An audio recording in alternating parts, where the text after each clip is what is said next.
Hello, അസ്സലാമു അലൈക്കും. അപ്പോൾ ഇന്നത്തെ എൻ്റെ വീഡിയോ എന്ന് പറയുന്നത് അടിപൊളി ഐറ്റാണ് കേട്ടോ. ഒരു ഫുൾ ചിക്കൻ റോസ്റ്റാണ്.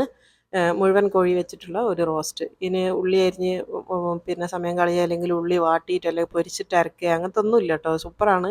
ഉള്ളി എന്ന് പറഞ്ഞ സാധനം തന്നെ ഇല്ലില്ല, കുറച്ച് ചെറിയുള്ളി മാത്രമേ ഞാൻ ഇതിൽ ചേർക്കുന്നുള്ളൂ. അതന്നെ ചേർക്കുന്നത് ഏത് രീതിയിലാണെന്നുള്ളത് ഞാൻ പറഞ്ഞുതരാം. സൂപ്പറാണ്. കുറേ മുന്നേ എൻ്റെ അടുത്ത് രണ്ടു നാൾ ഇതിൻ്റെ ഈ ഒരു ഇത് കാണിക്കാൻ വേണ്ടി പറഞ്ഞു കേട്ടോ. പക്ഷേ ഞാനത് സ്ക്രീൻഷോട്ടൊന്നും എടുത്ത് വെച്ചിട്ടില്ല, മറന്നുപോയി. ആളെ പേര് എന്നോട് മറന്നുപോയി, സോറി കേട്ടോ.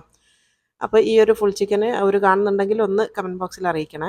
അപ്പോൾ ഈ ഒരു ചിക്കൻ എന്ന് പറഞ്ഞാൽ എല്ലാവർക്കും അറിയാമല്ലോ, നമ്മളെ പണ്ടത്തെ എന്താ പറയുക, ഞങ്ങൾ വടകര ആ ഭാഗത്തേക്കൊക്കെ നമ്മൾ പിയാപ്ല സൽക്കാരത്തിൽ ഒഴിച്ചുകൂടാൻ പറ്റാത്തൊരു ഐറ്റമാണ് ഈ ഫുൾ ചിക്കൻ റോസ്റ്റ് എന്ന് പറയുന്നത്. സൂപ്പറാണ്. ഇപ്പോഴും അങ്ങനെ തന്നെ കേട്ടോ, എല്ലാ സൽക്കാരത്തിലെല്ലാം നിർബന്ധമായിട്ടുണ്ടാകുന്ന ഒരു സാധനമാണ്. അതുപോലെ തന്നെ ഇതിൻ്റെ കൂടെ കഴിക്കാൻ വേണ്ടി ഞാൻ ഉണ്ടാക്കിയത് ഗ്രീൻ കളറിലുള്ള കുട്ടി ദോശയാണ് കേട്ടോ, പാൻ കേക്ക്. സൂപ്പറാണ്. ഇതുവരെ ആരും കഴിച്ചിട്ടുണ്ടാവില്ല, കണ്ടു നോക്കണേ.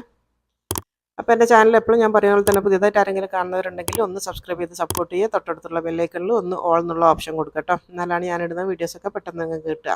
അപ്പോൾ ഞാൻ ഈ ഒരു ഫുൾ ചിക്കൻ റോസ്റ്റ് ഉണ്ടാക്കാൻ വേണ്ടിയിട്ട് ഒരു ഫുൾ ചിക്കനാണ് ഞാൻ എടുത്തത്. അപ്പം ഇങ്ങനത്തെ റെസിപ്പി ചെയ്യുന്ന സമയത്ത് എപ്പോഴും ശ്രദ്ധിക്കുക, 1 കിലോൻ്റെ താഴെയുള്ള ചിക്കൻ എടുക്കാൻ പാടുള്ളൂ. അതാണ് നല്ലോണം ടേസ്റ്റിൽ വരിക കേട്ടോ, നല്ലോണം വെന്തൊക്കെ കിട്ടുക. അപ്പോൾ ഞാനിപ്പോൾ എടുത്ത ചിക്കൻ എന്ന് പറയുന്നത് 900 ഗ്രാമാണ്. 1 കിലോൻ്റെ താഴെ ഉള്ളൂ കേട്ടോ. അപ്പോൾ ഞാനതൊന്ന് ചെറുതായിട്ടൊന്ന് വരട്ട് കൊടുക്കുന്നുണ്ട്. മസാലയൊക്കെ ഉള്ളിലേക്ക് ഒന്ന് പിടിക്കാൻ വേണ്ടിയിട്ടാണ്. ഈ ഒരു രീതിയിലാണ് ഞാനിപ്പം വരട്ട് കൊടുക്കുന്നത് കേട്ടോ. പിന്നെ ഈ ചിക്കൻ ഞാൻ പറഞ്ഞല്ലോ 1 കിലോ പോലും ഇല്ല ഇതിൻ്റെ വെയിറ്റ്. അതുകൊണ്ട് തന്നെ ഞാൻ ഇതിൻ്റെ ബ്രസ്റ്റ് പീസ് മാത്രമേ ഞാനിങ്ങനെ വരടുന്നുള്ളൂ. കാൽമലൊക്കെ പെട്ടെന്ന് മസാല പിടിക്കും. കാരണം കാലിൻ്റെ ഭാഗം എന്ന് പറയുന്നത് കാല്, തൈ, ഇതൊക്കെ എന്ന് വെച്ചാൽ വേഗം മസാല പിടിക്കുന്ന ഭാഗങ്ങളാണ്. ഇവിടെയാണ് മസാല പിടിക്കാൻ കുറച്ച് പണി. അപ്പോൾ അവിടെ മാത്രം ഞാനൊന്ന് കത്തിയോണ്ടൊന്ന് ചെറുതായിട്ടൊന്ന് കീറലിട്ട് കൊടുത്തിട്ടുണ്ട് കേട്ടോ. പിന്നെ അത് മസാല തേച്ച് പിടിപ്പിക്കുക അങ്ങനത്തെ ഒന്നും ഇല്ല കേട്ടോ. ചെയ്ത് കഴിഞ്ഞാൽ അപ്പം തന്നെ നമുക്ക് ഉണ്ടാക്കുകയും ചെയ്യാം. പിന്നെ ഞാൻ ഓവനിലോ അല്ലെങ്കിൽ കുക്കറിലോ ഒന്നും വേവിക്കണില്ല, ഡയറക്റ്റ് ചെമ്പിൽ മാത്രമേ ഇത് വേവിക്കുന്നുള്ളൂ കേട്ടോ. അപ്പോൾ ഇതാ ഞാൻ റെഡിയാക്കി വെച്ചിട്ടുണ്ട്. ഇനി ഇതിലേക്കുള്ള ഒരു മസാല നമുക്ക് ഉണ്ടാക്കണം. അപ്പോൾ ഈ മസാല ഉണ്ടാക്കാൻ വേണ്ടിയിട്ടുള്ള സാധനങ്ങൾ എന്ന് പറയുന്നത് ഇതാ ഒരു 10-20 എണ്ണം ഉണ്ടാവും. 15 മുതൽ 20 വരെ ഉണ്ടാവും. ചെറിയ ടൈപ്പിലുള്ള ചെറിയുള്ളിയാണ് ഞാൻ എടുത്തത് കേട്ടോ. ഇതിനാണ് ഫ്ലേവർ കൂടുതൽ ഉണ്ടാവുക. അപ്പോൾ ഒരു 20 വരെ നിങ്ങൾക്ക് എടുക്കുക ചെറിയുള്ളി. അതേപോലെ തന്നെ ഒരു 10 വെളുത്തുള്ളി എടുത്ത് വെച്ചിട്ടുണ്ട്. പിന്നെ കുറച്ച് കരുവേപ്പില എടുത്ത് വെച്ചിട്ടുണ്ട്. പിന്നെ വേണ്ടത് കുറച്ച് ഇഞ്ചിയാണ്. ഇഞ്ചി ഞാനിങ്ങനെ ചെറുതാക്കി മുറിച്ച് വെച്ചിട്ടുണ്ട്. ഇതൊന്നും മുഴുവൻ വേണ്ട കേട്ടോ, ഞാനിടുമ്പോൾ പറഞ്ഞുതരാം. അപ്പോൾ ഇഞ്ചിയും കുറച്ച് എടുത്ത് വെച്ചിട്ടുണ്ട്. ഇനിയിപ്പോൾ ഇതെല്ലാം കൂടെ നമുക്കൊന്ന് അരച്ചെടുക്കണം. അപ്പോൾ ഞാനൊരു മിക്സിയാണ് എടുക്കുന്നത്. പെട്ടെന്ന് ഉണ്ടാക്കാൻ പറ്റുന്ന ഒരു റെസിപ്പിയാണ് കേട്ടോ. അത് നല്ല അടിപൊളി ടേസ്റ്റുമാണ്. തിന്നാൽ പുതിയ എഴുവില്ല, ഞാൻ അത്രയും ഉറപ്പ് തരാം. അപ്പോൾ ഞാൻ ആ ചെറിയുള്ളി മുഴുവനായിട്ട് അതിൽ ഇട്ട് കൊടുത്തിട്ടുണ്ട്. അതേപോലെ തന്നെ വെളുത്തുള്ളിയും ഞാൻ മുഴുവൻ ഇട്ടിട്ടുണ്ട്. ഇഞ്ചി ഞാൻ അത്ര എടുത്തില്ല കേട്ടോ, 2 ടേബിൾ സ്പൂണൊക്കെ ഉണ്ടാവുള്ളൂ, അത്ര ഇട്ടിട്ടുള്ളൂ. പിന്നെ ഒരു കൈപ്പിടി നിറച്ചും കറിവേപ്പിലാണ് ഇട്ട് കൊടുക്കുന്നത്. ഞാനതിൽ മല്ലിച്ചപ്പ് ചേർക്കണില്ല കേട്ടോ, കറിവേപ്പില മാത്രമേ ഇടുന്നുള്ളൂ. പിന്നെ ഒരു 2 ടേബിൾ സ്പൂൺ വലിയ ജീരകം, പെരുംജീരകമാണത്, 2 ടേബിൾ സ്പൂൺ. അപ്പോൾ അതിൻ്റെ നേർപകുതി 1 ടേബിൾ സ്പൂൺ ജീരകം, നല്ല ജീരകമാണത്, അതാണ് 1 ടേബിൾ സ്പൂണാണ് എടുത്തത്. അതിൻ്റെ നേർപകുതിയാണ് എടുത്തത്. പിന്നെ വേണ്ടത് ഗരം മസാല പൗഡറാണ്, അത് 1 ടീസ്പൂണാണ് എടുത്തത് കേട്ടോ. പിന്നെ വേണ്ടത് മല്ലിപ്പൊടിയാണ്, അത് 1 ടേബിൾ സ്പൂൺ. ഇതൊന്നും കൂടുതലായിട്ട് ചേർക്കരുത്, ഈ പറഞ്ഞ അളവ് തന്നെ ചേർക്കണേ.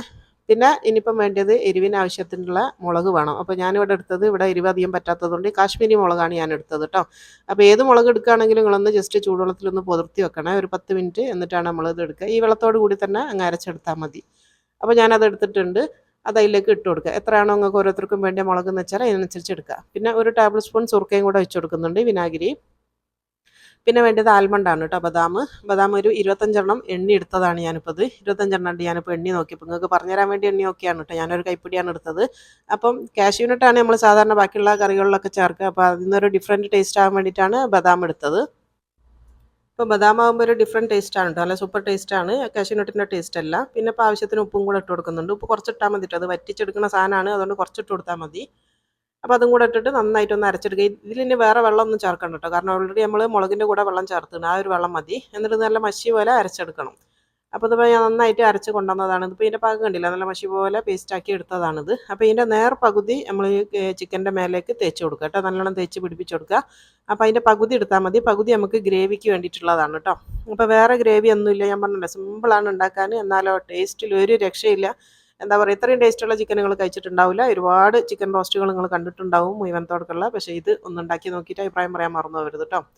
അപ്പോൾ അത് ഞാനായി മുഴുവനായിട്ട് അതിൻ്റെ പകുതിയിലേക്ക് ഇട്ടിട്ട് ഞാൻ ഫുള്ള് ഒന്ന് തേച്ച് കൊടുക്കുന്നുണ്ട്, എല്ലായിടത്തും ആവുന്ന രീതിയിൽ കേട്ടോ. കോഴിൻ്റെ ഉൾഭാഗത്തും അതേപോലെ തന്നെ എല്ലായിടത്തും കാലിൻ്റെ അടിയിലും എല്ലാം നല്ലോണം തേച്ച് കൊടുക്കുക.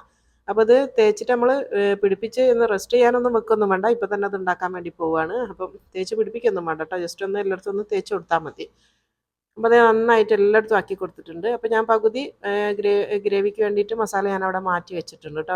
പകുതി മാത്രമാണ് ഞാനിപ്പം മസാല എടുത്തത്. അപ്പോൾ അത് കണ്ടോ നന്നായിട്ട് തേച്ച് എല്ലായിടത്തും നല്ലോണം തേച്ച് പിടിപ്പിച്ചിട്ടുണ്ട്. അപ്പോൾ ഗ്രേവിക്കൊന്നും വേണ്ടി ഇനി നമ്മൾ വേറെ ഉള്ളി അരിയോ തക്കാളി അരിയോ മറ്റേത് അങ്ങനത്തെ ഒന്നും വേണ്ട. കുറച്ച് തക്കാളി ഇടുന്നുണ്ട്, പക്ഷേ ഉള്ളിയൊന്നും ഇനി വേറെ ഒന്നും വേണ്ട കേട്ടോ. ഇതന്നെയാണ് ഇതിൻ്റെ ഗ്രേവിയും വരിക. അപ്പോൾ വേറെ ഒരു കറിയും ഇല്ലാണ്ട് തിന്നാൻ പറ്റുന്ന നല്ല അടിപൊളി സൂപ്പർ റോസ്റ്റാണിത്. അപ്പോൾ അതവിടെ മാറ്റി വെക്കട്ടെ ഇനി.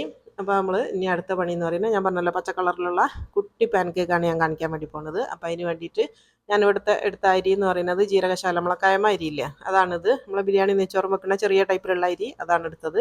അതൊരു 5 മണിക്കൂറെങ്കിലും മിനിമം അതൊന്ന് പുതിർത്തി വെക്കണം കേട്ടോ. ഞാനിപ്പോൾ ഇന്ന് തലേന്ന് തന്നെ പുതിർത്തി വെച്ചിട്ടുള്ള അരിയാണിത്.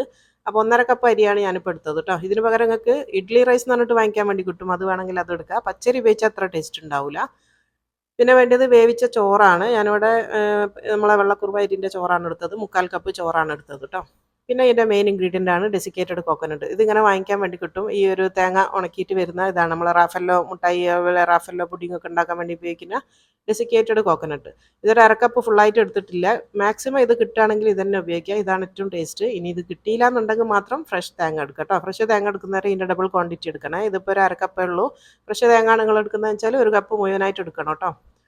അപ്പോൾ ഞാൻ ഈ 1/2 കപ്പ് ഡെസിക്കേറ്റഡ് കോക്കനട്ട് മാറ്റി വെച്ചിട്ടുണ്ട്, അതും കൂടി ഇതിൻ്റെ കൂടെ ചേർത്ത് അരക്കാനുള്ളതാണ്. അപ്പോൾ മിക്സി എടുത്ത് വെക്കുക. ഞാനിപ്പോൾ 1.5 കപ്പ് അരി എടുത്തിട്ടുള്ളൂ, അതുകൊണ്ട് തന്നെ ഞാൻ ഒറ്റ ട്രിപ്പിലാണ് അരച്ചെടുക്കുന്നത്. ആ അരി മുഴുവനായിട്ട് ഇതിൽ ഇട്ട് കൊടുത്താണ്. ഇനി ഇതിൻ്റെ കൂടെ തന്നെ 1.5 കപ്പ് അരി ഇട്ട് കൊടുത്തിട്ടുണ്ട്. ഇനിയിപ്പോൾ 3/4 കപ്പ് ചോറ് ഇട്ട് കൊടുക്കുക. 3/4 കപ്പാണ് ഞാൻ ചോറ് എടുത്തത് കേട്ടോ. പിന്നെ വേണ്ടത് നമ്മൾ ഡെസിക്കേറ്റഡ് കോക്കനട്ടാണ്. അതിപ്പോൾ നിങ്ങൾ കാണുന്നുണ്ടല്ലോ 1/2 കപ്പ് ഫുള്ളായിട്ട് എടുത്തിട്ടില്ല, അത് ഇട്ട് കൊടുത്ത് ഇനിയിപ്പോൾ കുറച്ച് വെള്ളം ഒഴിച്ച് കൊടുക്കുക. ഇതൊന്ന് അരഞ്ഞ് കിട്ടാൻ വേണ്ടിയിട്ട് വെള്ളമാണ് വേണ്ടിയത്. കുറച്ച് കട്ടിയിലാണ് അരക്കേണ്ടത് കേട്ടോ, വല്ലാണ്ട് ലൂസായി പോകാൻ പാടില്ല. അപ്പോൾ വെള്ളം ഒഴിക്കുമ്പോൾ ഒന്ന് ശ്രദ്ധിച്ച് ഒഴിച്ചെടുക്കുക. അപ്പോൾ ഞാൻ കുറച്ച് അത്യാവശ്യത്തിന് വെള്ളം ഒഴിച്ച് കൊടുത്തിട്ടുണ്ട്. ഈ ഒരു ലെവലിലാണ് ഒഴിച്ചത്. ഇനിയിപ്പോൾ ഇത് നന്നായിട്ട് അരച്ചെടുക്കണം. അപ്പോൾ അത് ഞാൻ നന്നായിട്ട് അരച്ച് കൊണ്ടുവന്നിട്ടുണ്ട്. അരക്കലിൻ്റെ പാകം എന്ന് പറയുന്നത് ഞാൻ നിങ്ങൾക്ക് തൊട്ടിട്ട് കാണിച്ചു തരാം. നല്ല എന്താ പറയുക, സ്മൂത്ത് ബാറ്റർ ആയിരിക്കണം. ഒരു തരി പോലും ഇതിലുണ്ടാവാൻ പാടില്ല. അത്രയും മഷി പോലെ അരഞ്ഞ് വരണം കേട്ടോ. ഈ ഒരു പാകത്തിലാണിത് അരച്ചെടുക്കേണ്ടത്. പിന്നെ കട്ടിയും ഒക്കെ ഞാൻ ഇപ്പോൾ കാണിച്ചു തരാം, എത്രത്തോളം കട്ടിയിലാണ് ഞാൻ അരച്ചെടുത്തത് എന്നുള്ളത്. അപ്പോൾ ഞാനിത് വേറൊരു പാത്രത്തിലേക്ക് മാറ്റി കൊടുക്കുകയാണ്. അപ്പോൾ ഇത് കണ്ടില്ലേ, നമ്മളൊരു ഇഡ്ഡലി മാവിൻ്റെ ഒക്കെ ഒരു കട്ടിയിലാണ് ഞാനിപ്പോൾ ഇത് കലക്കിയെടുത്തത് കേട്ടോ, അരച്ചെടുത്തത്. അപ്പോൾ അത് ഞാൻ മുഴുവനായിട്ടൊരു പാത്രത്തിലേക്ക് മാറ്റിയിട്ടുണ്ട്. ഇനി ആ മിക്സിൻ്റെ ജാറിലേക്ക് ഇനി അടുത്ത ഒരു ഇൻഗ്രീഡിയൻറ്റ് ചേർത്ത് കൊടുക്കണം. അപ്പോൾ അടുത്ത ഇൻഗ്രീഡിയൻ്റ് എന്ന് പറയുന്നത് 1/4 ടീസ്പൂൺ ബേക്കിംഗ് സോഡ. നമ്മൾ അപ്പക്കാരം എന്ന് പറയുന്നത് അതാണിത്. 1/4 ടീസ്പൂണാണ് എടുത്തത് കേട്ടോ. 1/4 ടീസ്പൂണേ ഇതുള്ളൂ, പരന്ന സ്പൂണാണിത്. അപ്പോൾ 1/4 ടീസ്പൂൺ ബേക്കിംഗ് സോഡ. ഇത് നിങ്ങൾക്ക് വേണ്ടാന്നുണ്ടെങ്കിൽ ഒഴിവാക്കുകയും ചെയ്യാം കേട്ടോ, സ്കിപ്പ് ചെയ്യുക. ഇത് ഇടുന്ന സമയത്ത് കുറച്ചും കൂടി ടേസ്റ്റിയാണ്. 2 സ്പൂണ് വെള്ളം കൂടെ ചേർത്ത് കൊടുത്തിട്ടുണ്ട്. എന്നിട്ട് ഇത് നന്നായിട്ട് മിക്സി ഒന്നും കൂടെ ഒന്ന് അടിച്ചെടുക്കുക. അപ്പോൾ അതിൽ ബാക്കിയുള്ള മാവും കൂടി ഇതിൻ്റെ കൂടെ അങ്ങ് വന്നോളും. ആ ബേക്കിംഗ് സോഡ നന്നായിട്ടൊന്ന് മിക്സ് ആവും. അപ്പോൾ അത് ഇതിലേക്ക് ഞാൻ ഒഴിച്ച് കൊടുക്കുകയാണ്. അപ്പോൾ ഇത് കണ്ടില്ലേ, ഇത് ഇൻസ്റ്റൻ്റ് ആയതുകൊണ്ടാണ് ഞാനിപ്പോൾ ഇതിൽ ബേക്കിംഗ് സോഡ ചേർത്തത്. ഇല്ലാന്നുണ്ടെങ്കിൽ നിങ്ങളൊരു 5-6 മണിക്കൂർ പുറത്ത് വെച്ചിട്ട് ഫെർമെൻറ്റ് ചെയ്യുകയാണെങ്കിൽ ഇതിൻ്റെ ആവശ്യമില്ല കേട്ടോ. ഇനിയിപ്പോൾ ഇതിൻ്റെ മെയിൻ ഇൻഗ്രീഡിയൻ്റ് എന്ന് പറയുന്നത് പാലക്കിൻ്റെ ഇല അരച്ചെടുത്തതാണ്. ഞാൻ നിങ്ങളോട് എപ്പോഴും പറയലില്ല, ഞാനിത് ഇങ്ങനെ ഉണ്ടാക്കിയിട്ട് ഫ്രീസറിൽ സ്റ്റോർ ചെയ്യണതാണെന്നുള്ളത് കേട്ടോ. അപ്പോൾ അതൊരു 1/2 കപ്പാണ് എടുത്തത്. ഇത് ഞാൻ എൻ്റെ പാലക് പനീർ അതുപോലെ തന്നെ പാലക് ചിക്കൻ്റെ ഒക്കെ വീഡിയോസിൽ കാണിച്ചിട്ടുണ്ട് ഇത് എങ്ങനെ ഉണ്ടാക്കുക എന്നുള്ളത്. തിളച്ച വെള്ളത്തിലിട്ടിട്ട് അപ്പോൾ തന്നെ ഊറ്റിയെടുക്കുക. എന്നിട്ടിത് മിക്സിയിൽ വെള്ളം കൂട്ടിയിട്ട് ഇത് അരച്ചെടുക്കുക, അത്രേ ഉള്ളൂ. അപ്പോൾ ഈ ചീരകളൊന്നും കഴിക്കാത്ത കുട്ടികളൊക്കെ ഉണ്ടെങ്കിൽ അവർക്കൊക്കെ കൊടുക്കാൻ പറ്റിയ ടിഫിനിലൊക്കെ വെച്ച് കൊടുക്കാൻ പറ്റുന്ന നല്ലൊരു അടിപൊളി ദോശയാണിത്.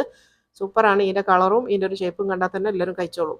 അപ്പോൾ ഞാൻ ആവശ്യത്തിന് ഉപ്പും കൂടി ഇട്ട് കൊടുത്തിട്ടുണ്ട്. 1 ടീസ്പൂണാണ് ഞാനിപ്പോൾ ഉപ്പിട്ടത്. ഉപ്പും കൂടി ഇട്ടതിന് ശേഷം നന്നായിട്ട് ഇത് ഇളക്കി യോജിപ്പിച്ച് കൊടുക്കുക. ഈ പാലക് ലീഫിൻ്റെ ഗുണങ്ങളൊക്കെ ഞാൻ പറയാണ്ട് നിങ്ങൾക്ക് അറിയാമല്ലോ, നല്ല ഹെൽത്തിയാണ്, സൂപ്പറാണ്, എല്ലാ ഇതും ഉള്ള ഒരു സാധനമാണ്. അപ്പം ഈ ലീഫ് കഴിക്കാത്ത കുട്ടികളൊക്കെ ഉണ്ടെങ്കിലൊക്കെ നല്ലതാണ് കേട്ടോ. അപ്പോൾ വയറ്റിലായി കിട്ടുകയും ചെയ്യും. പിന്നെ ഞാൻ ഉണ്ടാക്കുന്ന ഇന്നത്തെ ഒരു ഷേപ്പിൻ്റെ ഇതും കാണിച്ചു തരാം. അതും കൂടെ ആകുമ്പോൾ ഒന്നും കൂടെ എന്താ പറയുക, എല്ലാവർക്കും കഴിക്കാനൊരു ഇഷ്ടം ഉണ്ടാവും. അതേപോലെ തന്നെ കുട്ടികൾക്ക് മാത്രമല്ല, നമ്മളെ സൽക്കാരമൊക്കെ വരുന്നുണ്ടെങ്കിൽ, ഗസ്റ്റൊക്കെ വരുന്നുണ്ടെങ്കിൽ ഈ ഒരു ടൈപ്പിൽ ഉണ്ടാക്കി വെച്ചാൽ ഭയങ്കര അട്രാക്ഷൻ ഉള്ളൊരു സാധനമാണിത് കേട്ടോ. എന്തായാലും ഇതെടുത്ത് കഴിച്ച് നോക്കാൻ വേണ്ടി ഒന്ന് പൂതിയാവും. അത്രയും നല്ലൊരു അട്രാക്ഷനും കാണാനൊക്കെ ഭംഗിയും നല്ല തിന്നാനും നല്ല ടേസ്റ്റാണ്. ഇങ്ങനെ അലിഞ്ഞു പോണ വായിലിട്ടാൽ ഒരു വായിക്കിടാനേ ഉണ്ടാവുകയുള്ളൂ, അത്രയും ചെറിയതായിട്ടാണ് ഞാനിപ്പോൾ ഇത് ചുട്ടെടുക്കുന്നത്. നല്ല ടേസ്റ്റി ആയിട്ടുള്ള സൂപ്പർ പാൻകേക്കാണ്. അപ്പോൾ ഞാൻ നന്നായിട്ട് മിക്സ് ചെയ്തിട്ടുണ്ട്. ഇതിന് നമുക്ക് ഇപ്പം തന്നെ ചുട്ടെടുക്കാം. അപ്പോൾ ഞാനിതിൽ എന്താ പറയുക, നമ്മൾ ഈ അപ്പക്കാരം കൂടി ഇട്ടതുകൊണ്ട് തന്നെ പെട്ടെന്ന് തന്നെ ചുട്ടെടുക്കുകയും ചെയ്യാം. അപ്പോൾ അതവിടെ മാറ്റി വയ്ക്കുമ്പോൾ ഞാൻ ആദ്യം ചിക്കനാണ് വേവിക്കാൻ വേണ്ടി പോണത്. അത് വേവിക്കാൻ വെച്ചാൽ പിന്നെ ആ സമയം കൊണ്ട് നമുക്ക് ചുട്ടെടുക്കുകയും ചെയ്യാമല്ലോ.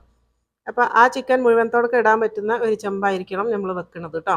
അപ്പോൾ ഞാനൊരു നോൺ സ്റ്റിക്കിൻ്റെ പാനാണ് വെച്ച് കൊടുത്തത്. അതിലേക്ക് ഒരു 2-3 ടേബിൾ സ്പൂൺ ഓയിലാണ് വെച്ച് കൊടുക്കുന്നത്. അപ്പോൾ ഓയിൽ നിങ്ങൾക്ക് ഇത്ര വേണ്ടാന്നുണ്ടെങ്കിൽ കുറച്ച് കേട്ടോ, 1 സ്പൂൺ മതി എന്നുണ്ടെങ്കിൽ നിങ്ങൾക്ക് അങ്ങനെ വെച്ച് നോക്കാം. ഞാനിപ്പോൾ ഒരു 3 ടേബിൾ സ്പൂണോളം ഒഴിച്ചിട്ടുണ്ട്. എന്നാലാണ് കുറച്ചും കൂടെ ടേസ്റ്റി ആവുക കേട്ടോ. നമ്മളിപ്പോൾ മുഴുവനോടൊക്കെ ഇത് മുക്കി പൊരിക്കണമൊന്നുമില്ല. ഈ ഒരു എണ്ണ കിടന്നിട്ടാണ് ഇത് വെന്ത് കിട്ടേണ്ടത്. അപ്പോൾ ഞാൻ ഇതിൻ്റെ കാലൊന്ന് ചെറുതായിട്ട് നൂല് വെച്ചിട്ട് കെട്ടി കൊടുത്തിട്ടുണ്ട് കണ്ടോ. കാലിൻ്റെ ഭാഗം ഞാനൊന്ന് 2 കാലും കൂടെ കൂട്ടിയിട്ടൊന്ന് കെട്ടി കൊടുത്തതാണ് കേട്ടോ. അതെന്ന് വെച്ചാൽ ഇങ്ങനെ തിരിച്ചു മറിച്ചൊക്കെ ഇടുന്ന സമയത്ത് കാല് പൊട്ടി പോകാണ്ടിരിക്കാൻ വേണ്ടിയിട്ടാണ് നൂല് വെച്ചിട്ടൊന്ന് കെട്ടി കൊടുത്തത്. എന്നിട്ട് അത് പ്ലേറ്റിലുള്ള ബാക്കി മസാലയും കൂടെ അതിൻ്റെ മേലെ ഇട്ട് കൊടുത്തിട്ടുണ്ട്. എന്നിട്ടിത് ചെറിയ സിമ്മിലാക്കി വെക്കണം. ഞാൻ തീ കാണിച്ചു തരാം എത്രയാണ് വെച്ചതെന്നുള്ളത് കേട്ടോ. കാണാൻ പോലും ഇല്ല തീ, അത്രയും ചെറിയ സിമ്മിലായിരിക്കണം. എന്നിട്ട് ഇത് മൂടി വെച്ചിട്ട് ഒരു 10 മിനിറ്റ് നേരം ഇതൊന്ന് ഒരു ഭാഗം ഒന്ന് വേവട്ടെ കേട്ടോ. പകുതി വേവാവും അപ്പോഴത്തേക്ക്. അപ്പോൾ ഇതൊരു 10 മിനിറ്റ് കഴിഞ്ഞിട്ടുണ്ട്. ഇപ്പോൾ തുറന്ന് നോക്കിയിട്ടുണ്ട്. ഇത് കണ്ടോ ചെറിയ സിമ്മിലാണുള്ളത്. അപ്പം ചെറുതായിട്ടൊന്നൊരു ഹാഫ് വേവായിട്ടുണ്ടാവും. അപ്പോൾ ഇതെന്ത് ചെയ്യുക, അതൊന്ന് തിരിച്ചിട്ട് കൊടുക്കുക.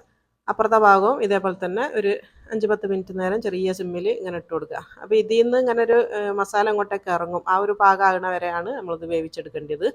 എന്നിട്ടാണ് ബാക്കി ചേർത്ത് കൊടുക്കുക കേട്ടോ. അപ്പോൾ ഒന്നും കൂടെ മൂടി വെക്കട്ടെ ഞാൻ. അപ്പോൾ അത് 2 ഭാഗവും ഒന്ന് ഇതായിട്ടുണ്ട്. ഇപ്പോൾ ഇത് കണ്ടോ, ഇപ്പോൾ ആ മസാല കണ്ടോ എണ്ണയിലേക്ക് ഇങ്ങനെ ഇറങ്ങി വന്നത്, ഈ ഒരു പാകമാണ് വേണ്ടത്. അപ്പോൾ ഈ മസാല ഇങ്ങനെ ഇപ്പോൾ ഇതിൻ്റെ പുറത്തേക്ക് ഇങ്ങനെ ഇറങ്ങി വരാൻ തുടങ്ങി. അപ്പോൾ നമ്മൾ തിരിച്ച് പഴയ പോലെ തന്നെ ഇട്ട് കൊടുക്കുക. അപ്പോൾ അങ്ങനെ ഇട്ടിട്ട് ഇതിപ്പം കണ്ടോ നല്ല ആ ഒരു എണ്ണയൊക്കെ തെളിഞ്ഞ് മസാലയോട് കൂടിയാണുള്ളത്. അപ്പോൾ ഇനി ഇതിലേക്ക് നമുക്ക് ഗ്രേവി വേണമല്ലോ. ഗ്രേവിയും വേണം, പിന്നെ അതൊന്നും കൂടെ ഫുള്ളായിട്ട് വേവാനും ഉണ്ട്. അതിപ്പോൾ ഹാഫ് വേവേ ആയിട്ടുള്ളൂ. ഇനിയിപ്പോൾ ഞാൻ ഒരു തക്കാളിയും ഒരു ക്യാപ്സിക്കവും ഇവിടെ ചെറുതായിട്ട് മുറിച്ച് വെച്ചതാണ്. ഇത് ഒറ്റ തക്കാളിയാണ് കേട്ടോ, ഒരു ചെറിയ ക്യാപ്സിക്കവുമാണ്. ഇപ്പോൾ കൈയളവ് പറയുകയാണെങ്കിൽ 2 പിടി ഉണ്ടാവും ക്യാപ്സിക്കം, 1 പിടി തക്കാളിയേ ഉള്ളൂ. അപ്പോൾ അത് ഇതിൻ്റെ ചുറ്റിലുമായിട്ട് ഇങ്ങനെ ഇട്ട് കൊടുക്കുക, അപ്പുറം ഇപ്പുറമൊക്കെ ആയിട്ട് ഇട്ട് കൊടുക്കുക. പിന്നെ എൻ്റെ അടുത്ത് ഒരു അബദ്ധം പറ്റിയിട്ടുണ്ട്. ബാക്കി മസാല ഉണ്ടല്ലോ അത് ഇതിൽ ചേർക്കുന്ന വീഡിയോ ഞാനിവിടെ അടുപ്പിൻ്റെ അടുത്ത് വെച്ചിട്ട് എൻ്റെ ക്യാമറ ചൂടായതുകൊണ്ട് ഓഫായിപ്പോയി. അപ്പോൾ ഞാൻ ഈ ആ മസാല ബാക്കിയുള്ളത് ഞാൻ ഇതിലേക്ക് ഇട്ടതാണ്, നിങ്ങൾക്ക് കാണിച്ചു തരാത് കണ്ടോ. ആ ബാക്കി അരച്ചിട്ടുള്ള ആ മസാലയാണിത്. അത് 2 ഭാഗത്തും ഞാൻ ഇട്ട് കൊടുത്തതാണ് കേട്ടോ. അത് ഇടുന്ന വീഡിയോ എൻ്റെ അടുത്ത് ഫോൺ ഓഫായിപ്പോയി, അതുകൊണ്ടാണ് ചൂടായിട്ട് ഓഫായതാണ്. അപ്പോൾ അത് മാത്രമേ ഉള്ളൂ, വേറെ ഒന്നുമില്ല കേട്ടോ. ഞാൻ ആ മസാല ഇട്ടതാണ്, സോറി. അപ്പോൾ അതും കൂടെ ഇട്ടിട്ട് നന്നായിട്ടൊന്ന് ഇളക്കി യോജിപ്പിച്ച് കൊടുക്കുക കേട്ടോ. അപ്പോൾ ഇതിൻ്റെ ഗ്രേവി എന്ന് പറയുന്നത് ഈ മസാല തന്നെയാണ്, നമ്മൾ നേരത്തെ അരച്ചിട്ടുള്ള ആ ഒരു മസാല തന്നെയാണ് ഇതിൻ്റെ ഗ്രേവി എന്ന് പറയുന്നത്. സൂപ്പർ ടേസ്റ്റാണ്. അപ്പോൾ ഇതിന് വേറൊരു കറിൻ്റെ ആവശ്യമൊന്നുമില്ല. ഗ്രേവി അത്യാവശ്യത്തിന് നല്ലോണം ഗ്രേവി ഉണ്ടാവും, എന്നാൽ ഫുൾ ചിക്കൻ അതേപോലെ തന്നെ ഉണ്ടാവുകയും ചെയ്യും. അപ്പോൾ ഇതിന് നന്നായിട്ടൊന്ന് ഇളക്കി യോജിപ്പിച്ചതിന് ശേഷം ഇതൊന്നും കൂടെ ഒന്ന് മൂടി വെച്ചിട്ട് നമുക്കൊരു 10 മിനിറ്റും കൂടെ ഇതൊന്ന് വേവിച്ചെടുക്കാം. ഇനിയിപ്പോൾ ഇതാവണ നേരം കൊണ്ട് ഞാനിപ്പോൾ ദോശ ഇടാൻ വേണ്ടി പോവാണ്. ദോശ അല്ല, കുട്ടി പാൻ കേക്ക്. ഞാനിപ്പോൾ ഇതിന് പേരിട്ടത് കുട്ടി പാൻ കേക്ക് എന്നാണ്, പച്ച പാൻ കേക്ക്. അപ്പോൾ ഞാനിപ്പോൾ ഇത് ഇങ്ങനത്തെ ഒരു കുപ്പിയിലേക്ക് മാറ്റിയിട്ടുണ്ട് ഈ മാവ് കേട്ടോ. അപ്പോൾ ഇങ്ങനെ ആക്കി എടുക്കാൻ വേണ്ടിയിട്ടാണ്. അല്ലെങ്കിൽ സാധാരണ നിങ്ങളൊരു വെള്ളത്തിൻ്റെ കുപ്പിയിലൊക്കെ ഉണ്ടെങ്കിൽ അതിലാക്കിയാലും മതി കേട്ടോ. ഇതന്നെ വേണമെന്നൊന്നുമില്ല, അല്ലെങ്കിൽ ഗ്ലാസ്സിലൊക്കെ വെച്ചിട്ട് ഇങ്ങനെ വെച്ച് കൊടുത്താൽ മതി. അപ്പോൾ ഇത് കണ്ടോ നല്ല ഭംഗിയാണ് ഇങ്ങനെ ഉണ്ടാക്കിയത് കാണാൻ, ചെറിയ ചെറിയ പീസാകുമ്പോൾ. അതുപോലെ തന്നെ ആരെയും ഗസ്റ്റൊക്കെ വരുന്നുണ്ടെങ്കിലോ അല്ലെങ്കിൽ നമ്മളെ സൽക്കാരത്തിനൊക്കെ ഇങ്ങനെ ഉണ്ടാക്കി വെച്ച് കൊടുത്താൽ ഭയങ്കര അട്രാക്റ്റീവ് ആയിട്ടുള്ളൊരു സാധനമാണിത്. അപ്പോൾ അതൊരു ഭാഗം പെട്ടെന്ന് ആവുകയും ചെയ്യും കേട്ടോ. ഒരു 10 സെക്കൻഡ് മതി. അപ്പോഴത്തേക്ക് തന്നെ ഇത് ഒരു ഭാഗം തിരിച്ചിട്ട് കൊടുക്കണം. പിന്നെ ഒരു 10 സെക്കൻഡേ വെക്കാവൂ, അപ്പോൾ തന്നെ തിരിച്ചെടുക്കുകയും വേണം കേട്ടോ. ഇതിങ്ങനെ കുട്ടി കുട്ടി ആയതുകൊണ്ട് തന്നെ തീരെ സമയം വേണ്ട. അപ്പോൾ ഒരു 2-3 മിനിറ്റ് കൊണ്ട് തന്നെ ഇത് മൊത്തം നമ്മൾ ചുട്ട് കഴിയും കേട്ടോ. അത്രേ ആവശ്യമുള്ളൂ. നമ്മൾ വിചാരിക്കും ഇത് ഇത്രയും ചെറുതാക്കി ഉണ്ടാക്കുന്ന നേരം ഒരുപാട് സമയം വേസ്റ്റ് അല്ലേ എന്നൊക്കെ തോന്നണ്ട. പെട്ടെന്നാവും.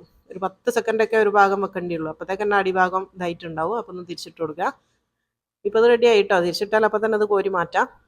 അപ്പോൾ ഞാനിത് എടുക്കുകയാണ് കേട്ടോ. ഞാൻ കാണിച്ചു തരാം. ഇതിപ്പോൾ കണ്ടോ നല്ല നമ്മൾ ആ ഒരു അപ്പക്കാരം കൂടി ഇട്ടുകൊണ്ടാണ് ഇത്രയും നല്ല ഓട്ട വന്നത്. ഓട്ട അല്ലെങ്കിലും വരും.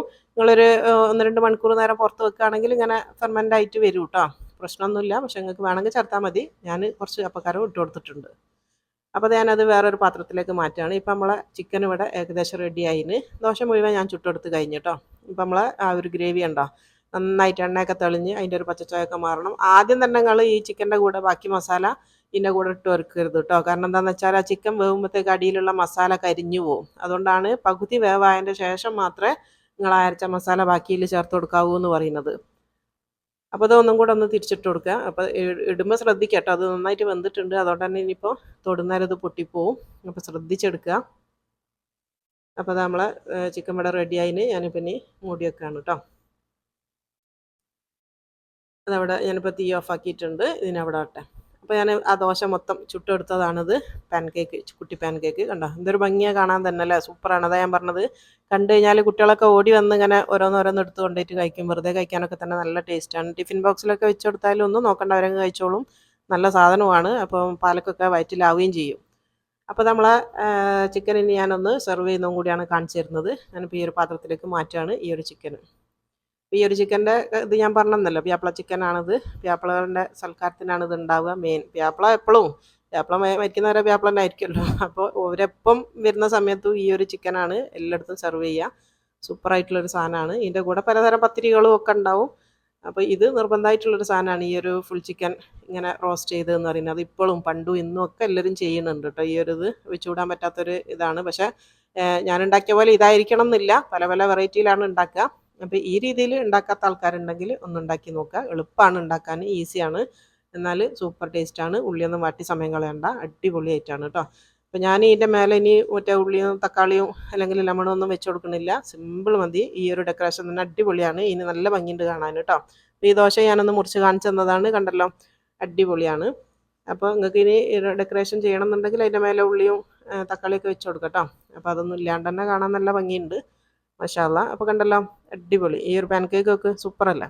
അപ്പോൾ ഈ ഇന്ന് കാണിച്ച ഈ ഒരു പാൻ കേക്കും ഈ ഫുൾ ചിക്കൻ റോസ്റ്റും എല്ലാവർക്കും ഇഷ്ടമാണെങ്കിൽ ലൈക്ക് ബട്ടൺ ഒന്ന് നിൽക്കാൻ വേണ്ടി ആരും ഒരു പിശുക്കും കാണിക്കണം കേട്ടോ.